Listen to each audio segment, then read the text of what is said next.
Ondata di profughi in arrivo in Veneto, a dirlo i numeri della prefettura. Forse già dalle prossime ore in arrivo 50 migranti in regione, di cui 10 a Padova, ed è solo l'inizio. Secondo il Ministero dell'Interno 560 sono già stati assegnati al Veneto e nel capoluogo patavino infiamma la polemica sugli alloggi. Una questione sulla quale l'amministrazione non molla la presa, tant'è che sono allo studio le normative per valutare l'effettiva legittimità dell'ospitalità degli immigrati in case private. C'è il tema igienico-sanitario, nel senso che gli alloggi hanno una normativa molto rigida e quindi un certo numero di persone non possono essere ospitate nelle case. C'è tutto il tema legato ai bed and breakfast e agli alberghi, cioè le attività ricettive devono avere determinate autorizzazioni. Anche i cittadini, oggi a colloquio con il sindaco, vogliono più chiarezza.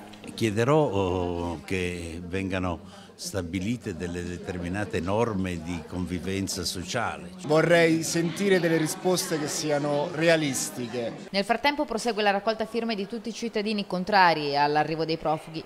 Abbiamo raccolto oltre 1 migliaio di firme, quindi noi continueremo, l'abbiamo detto senza ombra di dubbio, continueremo ad oltranza perché vogliamo raggiungere quota 10.000 firme e poi ovviamente far pressioni nei confronti di chi ovviamente sta pianificando questa vera e propria invasione. Stessi termini usati anche dal presidente del Veneto Luca Zaia. È un'invasione gestita da Roma in dispregio delle autonomie locali.